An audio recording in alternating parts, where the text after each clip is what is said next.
Hey guys, Metal Frankie here, and today we have some VHS pickups. Now, some people might be asking me, why are you collecting VHS in 2024? Well, you know, there's just something nice about the crackle of a new VHS tape.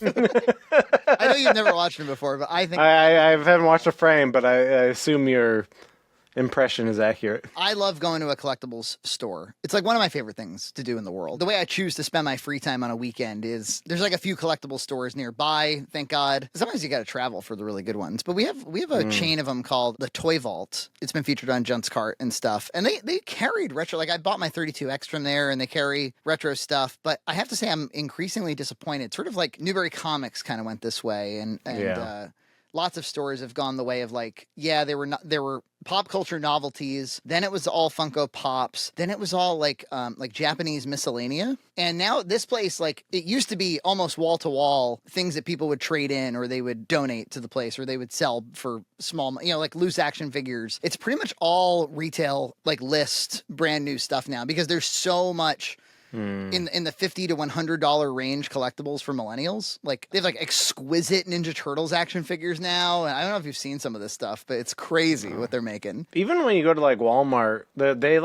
I saw they sold like recreations of the classic Ninja Turtles action figures, the ones I used to have when I was a kid, and there they are, new and little plastic, the bubble things with the cardboard on the back. Or they're way better. They're way better because they, like when we were kids, the Ninja Turtles were based off of the figures were based off of the Mirage comics. The toy company didn't even know what they were going to look like in the cartoon yet. They were, because they kind of made the cartoon to sell the toys, but they weren't able to like sync up at the time of manufacturing. So that's why they look weird. That's why like Splinter looks really strange, and Shredder's shirtless. And you remember all those toys? Yeah. And now like the really expensive ones are like exquisitely based on the cartoon. Honestly, it's like an embarrassment of riches if you are in fact rich.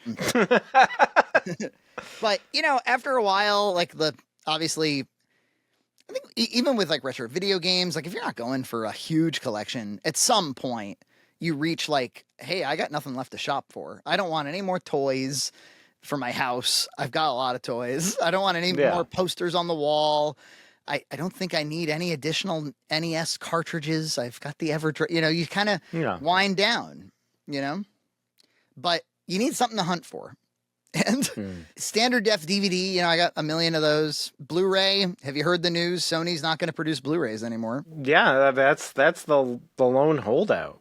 And if they're, which was weird because didn't they wasn't there a news story that they were gonna do Disney distribution with Blu-ray and physical media? So what happened? And then they're just like, actually, we're not gonna be doing any of it. Yeah, because they were putting out like it felt like we were starting to enter a new era of Blu-ray collectors where everything was gonna be for like collector editions. Like nothing would be commodity. Everything would be, like they started to release like Mandalorian season 1, even though it came out 5 years ago or 6 years ago. I'm concerned actually because I when I sell merch, when I sell movie Blu-rays and our Boxmac Blu-rays and stuff, I do that all with blank media and with a printer at home. And actually there's a print place that I go for the inserts that's closing. I may need to like overproduce on this, and it might be like we're getting into like last run. So get your Boxmac Blu-rays, guys. They're going to be collectible.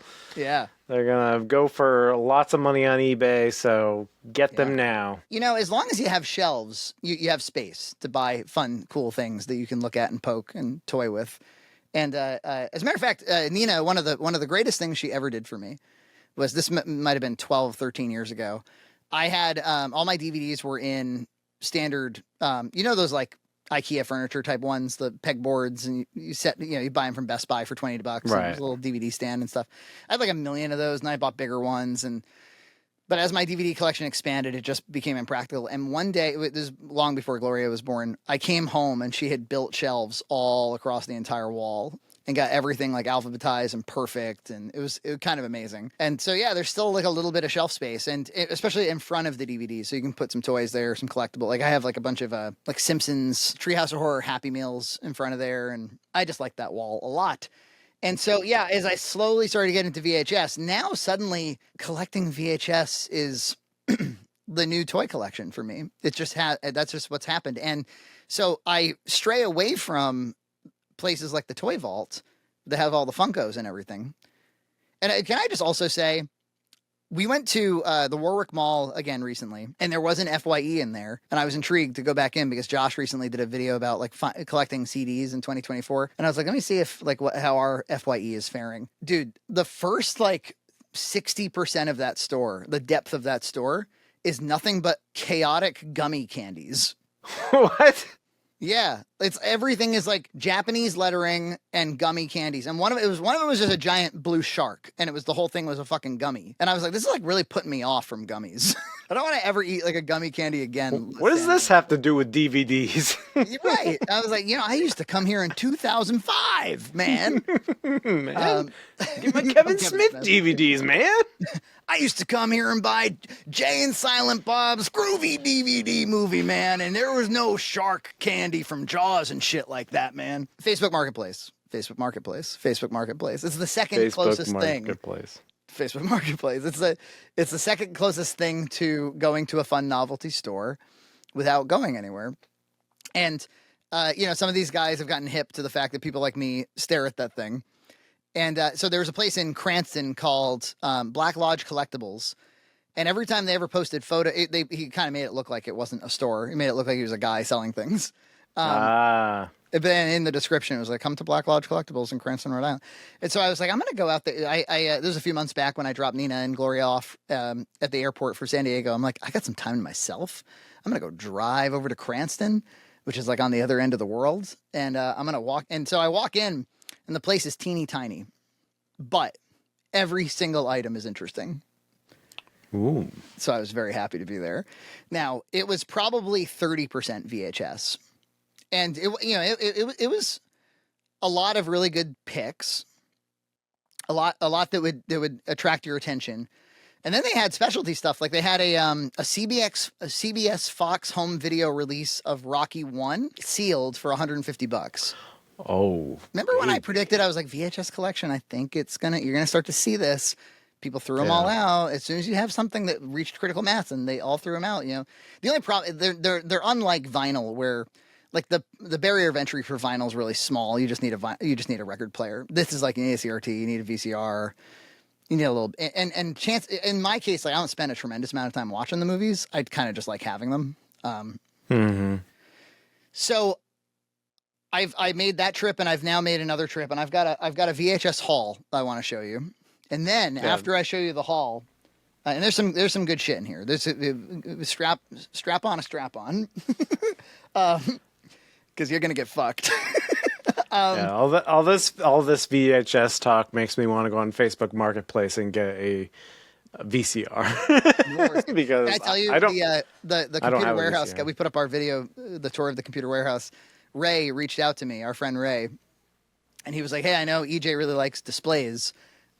We're about to throw out like 6 iMacs from, the 2000s. Would he like them? And I was like, he doesn't like iMacs, dude. He likes CRTs. Yeah, it's not the same. It's not the same. On Facebook, I was browsing Facebook Marketplace while I was waiting for you to log on, and I saw kind of near me that's the same Panasonic Roadshow that you have with the VHS player built in. They were asking $225 for it though. I like all CRTs. I'm an equal opportunity CRT man. But if I had to marry one, if I had to go home with one, if I had to introduce one to mother, it would be the Panasonic flat screen CRTs from 2002. I have one right there. It's similar. It's the same tube as yours. Yes. Does it have any combo devices or just the TV? It just has a DVD. It doesn't have that's why I'm looking for a VHS player. And then I saw that little tiny one was on Facebook Marketplace, but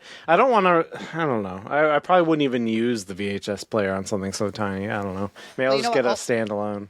All this talk of VHS, and yet the truth is, I like standard def DVD the most. It is my favorite format, actually. Yeah, exactly. But the only thing that I would want it for is like like Star Wars on VHS, basically. Like that. Yeah. Or Laserdisc. You might need one of those. I might need one of those. They are wonderful. And also, Mark from Geek Guild, who sent us all this cool shit, and he's our friend. I was like, where do you get all your? Because he's got like a whole room of. He really. It's really his fault that I'm into VHS because he sent me duplicates and it got me into it. Yeah, I was like, where do you get all yours? And he's like, I belong to this one group on Facebook called like VHS Trading and Collecting or something like that.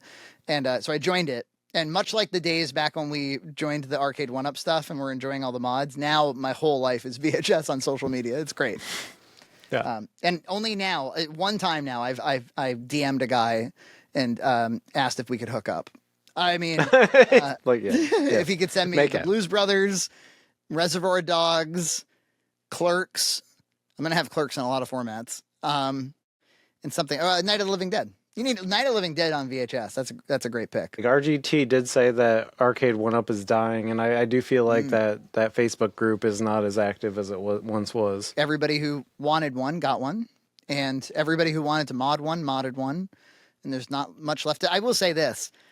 We had Gloria's birthday a few weeks ago, and you're kind of like waiting for that moment where like kids are like, wow, arcades, may I play? And they do. And they're like, they have no fucking clue how to play a retro game. They lose. It's unfair. It sucks. And they're gone. Like they're just out. Like they're like, this is just the barrier of entry is way too high on these arcade games. Our church has a TMNT. I don't know. They pulled it out of storage or something, but the Raphael buttons are broken. And I'm like tempted to like either like help them out or, get the deck swapped or something. Cause I don't like it. I don't like walking by that thing every Sunday with Raphael doesn't work. When we were going through our X-Men phase, it made me very nostalgic for the animated series. And it reminded me of Pryde of the X-Men. Ooh.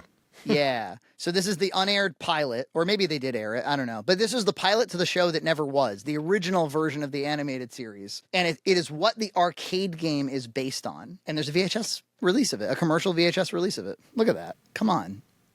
Baby. Oh, baby.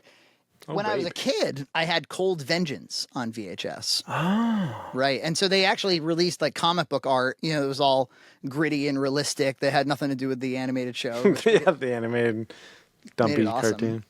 But, the back is sweet. It's a good episode.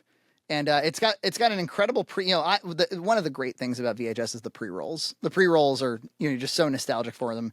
This one has a commercial for the full line of VHSs for X-Men. It's like Marvel Comics X-Men, a heroic band of mutants. They do what must be done, and they do it with style. Marvel Comics X-Men, a heroic band of mutants. They do what must be done, and they do it with style. And there's a commercial for this really janky fucking thing called Field of Dreams, but it's not the Kevin Costner movie. It's some sort of, I don't even know what it is, but it's on here. You would get advertised repeatedly to some flash in the pan thing. There was a line of tapes, Disney sing-alongs. Everybody knows about these. They had Zippity Doodah, You Can Fly, a bunch of Disney sing-alongs. They would take the songs from the movies. But I had the Christmas one. I don't know that there's anything more Christmassy than this. I had it on in the background when I was decorating my tree at age 3. Oh, wow. Yeah, I threw it out, of course, at some point in my life, and I've got it back. Well, speaking of Christmas, around sometime last year, I was at the flea market and I bought Home Alone on VHS. Because, you got to have Home Alone on VHS. But there was really one reason I bought it, and it was because of the pre-roll. There's a Fern Gully commercial, an American Airlines commercial that stars the McAllister family. It's really just clips from the movie. And then most importantly, a Pepsi commercial starring like 2 kids that are like on a skateboard, and they fight over one girl, and like the one who has the Pepsi to share with her is the one that gets the girl. Got a Pepsi for me? And I was like, okay, I'm going to get it just for the pre-roll. I pop in the tape, nothing. It's a completely different pre-roll. It's a different release of the movie. And I'm like, no. So this is horseshit. Yes. So when I went to Black Lodge, I saw a Home Alone tape there. The sleeve was in terrible shape. And I don't want sleeves in terrible shape. I want sleeves in nice shape. But I asked him, I said, could you pop that into that VCR right over there and tell me if the Pepsi commercial's in there? And he's like, okay. But I was like, I'm spending $150 today, so let's pop that in. But he was more than happy to. They like that kind of shit. Yeah, let's see what's on the tape. And sure enough, it was that pre-roll. So I threw out the sleeve and I put it in the one that I originally had. But the proper release has a blue back, not a white back. So this is improperly mixed and matched. If this were to be, what do you call it? Like valued by like an auctioneer or something, there'd be a problem. No. We'd have a problem. It's like all my arcade 1-ups. None of them are stock. All of them have been fucked with. They're all like Sid's toys, Got a Tornado Terry joystick on one of them. This one's got a raspberry pie in it. When you leave the room, they're all screaming, like, Something I love is when there's a movie you're very familiar with that has bizarre marketing in the sleeve. Chasing Amy, I had it on Laserdisc. What the fuck is this? Is a poster of Chasing Amy. I'm sure I've seen it before, but I am relatively unfamiliar with this. They made it look like She's All That or like a romantic comedy of the era, and that is not what this movie is. And I love it. Yeah, it's not like the slasher horror thing they had before. Oh yeah, where they make it kind of look like it's just like like everybody like it was smoldering looks against black or something. I don't know why, man, but like you gotta have Happy Gilmore on VHS, right? You're gonna have any VHS. It's the Adam Sandler movie that's good. Now I have a new reason, kicking your ass. Stop looking at me, Schwan. Wait, that's Happy Billy Gilmore. Madison. That's Billy Madison. They're the same thing, right? Same exact thing. You come across Pulp Fiction and the sleeve is in really good shape. I think that's a winner. You film bro. It's funny. When I was editing the Film Bro video that we did, I'm going through all the clips. I'm like, I'd like to rewatch all these Film Bro movies. These are sweet. They're pretty sick. I'm like, these movies are bangers. No wonder the bros love them so much. Meaning of Life, my personal favorite Monty Python movie, actually. Oh, it's a good one, yeah. Isn't it awfully nice to have a penis? Isn't it frightfully good to have a dong? Speaking of dongs, Batman and Batman Returns. Oh, that speak to you? They speak to me. For some reason, I remember buying this movie at Kmart, the original one, when I was like 4. It was like one of my first movies. I remember that back so well. With just like a weird like headshot of Jack Nicholson, like a marketing still. Yeah, the first time I saw it was my aunt taped it off of HBO. Like I remember popping in that blank VHS into the thing, and then I remember thinking like the beginning where they like go through all like the grooves of the logo. Yeah, and I remember being like kind of like bored by that. Especially on VHS, you could barely see it. Yeah, it was like all the grooves of the logo. I'm like, what am I watching? Why is this? Then when it finally was doing the cool superhero shit, I loved it, but it didn't start off well for me. Another reason that I really want that movie is because of its pre-roll. It's got 2 amazing commercials behind it. Or in front of it. What's the right terminology? One of them is Alfred drinking it's a Diet Coke commercial, and the little can of Diet Coke has Batman cape on it. I don't know why I dropped the article on that. Little can of Coke has Batman cape on it. Has Batman on it? He is flying like Batman's. Diet Coke will save us. I remember the jingle. Just for the taste of it, Diet Coke. And then Alfred goes, ah. Just for the taste of it, Diet Coke. But then there was, I don't know why this always captured my imagination. There was an ad for calling a 900 number to order Warner Brothers merchandise. And it was starring Daffy Duck and Bugs Bunny, fully animated. They're about to start the movie, and Daffy's like, hold it right there. Let's see if you're really ready to watch this movie. Popcorn? Check. Soft drink? Check. Warner Brothers ball cap? Aha! You can't watch a Warner Brothers movie without a Warner Brothers ball cap. And then Bugs is like, listen, Doc, maybe they ordered on the catalog and then they have it next time. Ain't I a fucking stinker? And then they show you all the things you can buy. Like you can buy a Warner Brothers necktie, and it's all in the catalog. So order on the catalog with the 900 number. So it's like, I gotta have that. Hey, when you see this, you're gonna buy it, right? The Simpsons box set. What is that? It's 3 tapes that give you some Simpsons episodes. It's Simpsons Go Hollywood is the theme. Ooh. Now let's see if they actually, because sometimes they would theme these precariously. Like sometimes, you'll see one in a moment where they're very much branding it Halloween, and then it's not a Treehouse of Horror episode. Marge versus the Monorail and a streetcar named Marge. Bart gets famous and Krusty gets canceled. So those are like episodes about fame and notoriety. This is fun. I'm having fun. Yeah. I don't want to talk about the Acolyte. Let's do this. Who Shot Mr. Burns and Who Shot Mr. Burns. That's that collection. Now I have 3 others. This one is Oh, angry. don't you like the bright green? Yeah, it's very high catching. Oh, look at that. What's the theme? Oh, the best of the Simpsons. Bart the General and Moaning Lisa. There's No Disgrace Like Home and Life on the Fast Lane, where Marge gets wooed by the French homosexual bowler. Yes. The Crepes of Wrath and Krusty Gets Busted. Would we say these are the best of The Simpsons? I'm not so sure. I'm not so sure, though. I'm not so sure. I mean, I'll watch them. The Simpsons Political Party. Oh, boy. As in, you're having a party. Two Bad Neighbors, so that's the George Bush one. Duffless, where Homer gets a DUI. Things get a little real. I Love Lisa, where she's Martha Washington in the President's Day play. Oh, yeah. Remember, Lisa always hated America. The Trouble with Trillions. That was like the $1 trillion bill one, where Homer worked for the FBI. Sideshow Bob Roberts, where he runs for mayor. And Trash of the Titans, great episode. The 200th episode, where he runs for city sanitation commissioner. This is outside of the collection, but this is what I was talking about, where it's like, that is obviously a Treehouse of Horror branding. But they're not Treehouse of Horror episodes. This has Black Widower, which is the one where Aunt Selma gets married to Sideshow Bob. And then Cape Fear, which is another. So these are 2 Sideshow Bob episodes. Got nothing to do with Halloween. This is going to. There are people in this world, EJ, who are very excited about Fleischer Superman. Oh, right. I know, You know what I'm some of those people. Dan's one of them. There's a guy, his name escapes me. We talk on Instagram sometimes. He's another UK guy. Maybe in the UK these were really big, because now I'm realizing all the UK people really like these. I think I had this very one. It was the episodes were The Mad Scientists, Japo Tours, Volcano, and Mummy Strikes.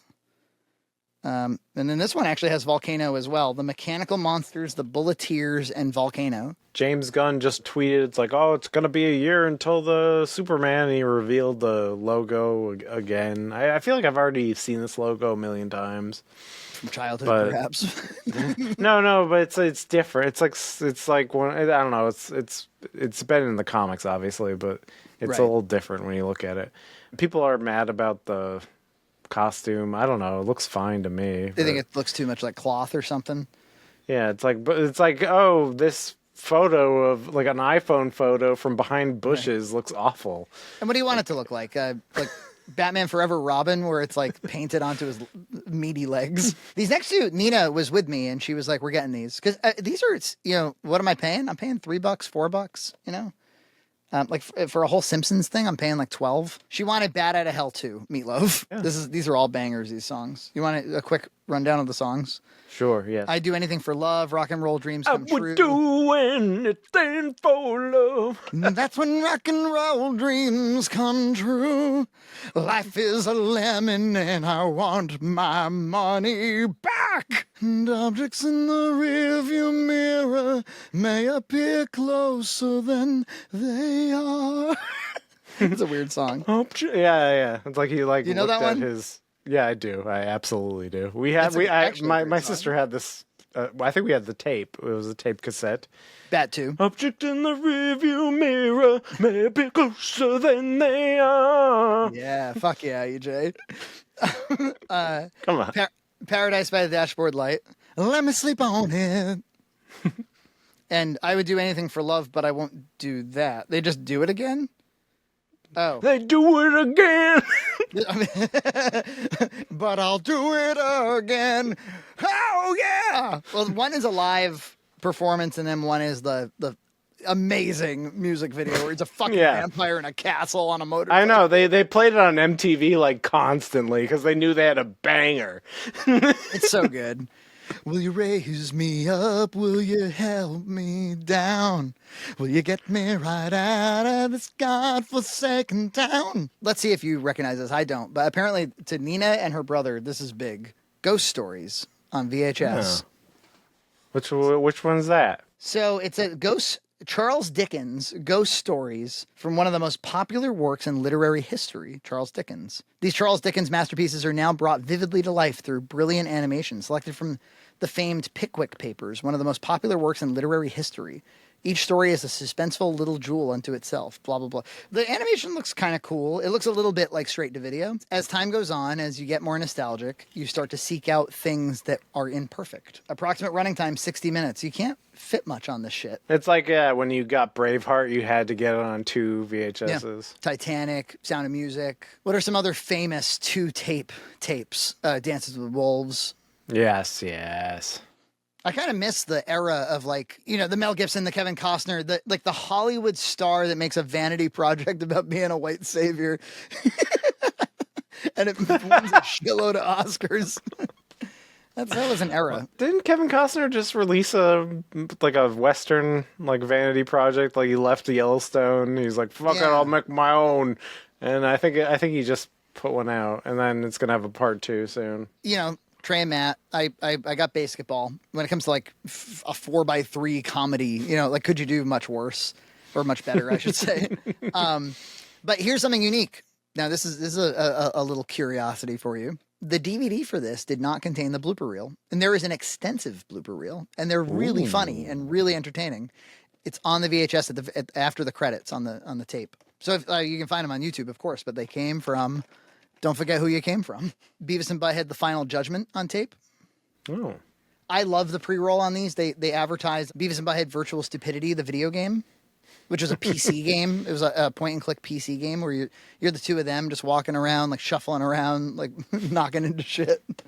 Come to think of it, it's kind of the perfect format for a game for those guys. You mentioned Star Wars.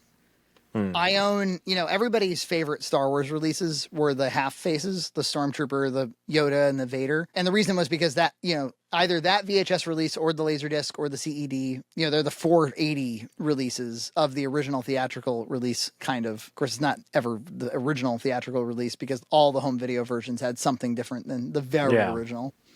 Yes. It gets complicated. They've fucked with every single one. So my VHS of choice when it comes to Star Wars is the CBS Fox Video release because they have the beautiful covers, and the Laserdisc have those same posters. Those those luscious, it's a Luke looking all hot with the sword and yeah, he's Leia more buff than he's ever been. Everything about it's just so off-brand. I love off-brand. We've talked about off-brand Mario stuff. I love off-brand things. Those CBS Fox Video releases had a making of called From Star Wars to Jedi.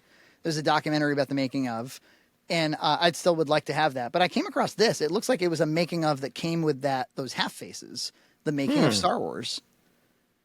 And yeah, I don't remember that. I think this is the one that's on the DVD because let's see if we get a runtime. Remember 50 minutes. So no, this is probably some TV release. This was on TV. Remember this particular anything. Oh, baby. Right? Yeah. Everybody's talking about the Terrifier 2 tape set that has been released by Walmart. This is brand new.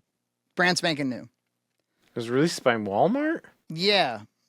I think so. And I think you can't get it online. It'll be resold by people. But I believe that's true. And this is sealed. I got it for $55. Everybody's just trying to hunt these fuckers down. They had one, and I grabbed it. And Terrifier 2. I saw the first one. Have you seen those? You saw the first one? Yeah, it's it was like a bottom of the barrel horror. I think just people really like scary clowns. I kept waiting for the twist. There's no twist. He just kills everybody.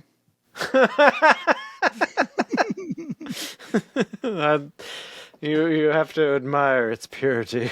He's just all creepy and he kills everybody. And I believe his first victim was an actress that was in Return to Nukem High, where I was on that set and I was hanging out with her and laughing with her throughout most of the day. And then she goes on to be in Terrifier. Are you shooting a scene in here? Yes, I'm going to wake up and discover that my pet duck, Kevin, is missing. And then I will also lay here post 9/11. Just the first one, she was killed. She was cleaved from vagina to head. That's the kind of movie this is. All right, so that's my haul. Are you jealous? A little bit. Like I said, I'm looking on Facebook Marketplace for a nice. I don't know what's a good VCR. I don't even know. Hard to say. Like, But I do think that if it's combo, you're probably getting the best possible connection to the TV, right? Really, the combo would be the best idea. So. Plus, it's economic and it's it declutters your life a little bit. I think so. Well, I have like plenty of DVD players. I say like I just need the VCR. I want a good VCR that's reliable that I will never use. I have one. I really don't need it. I could next time I see you, I'll just give you mine. Okay. Yeah, and honestly, they have them at They do still. I do see VCRs sometimes at like Salvation Army and that kind of thing. Yeah, I think they'll accept them. Subscribe to Red Cow Entertainment on Patreon for full episodes every other week.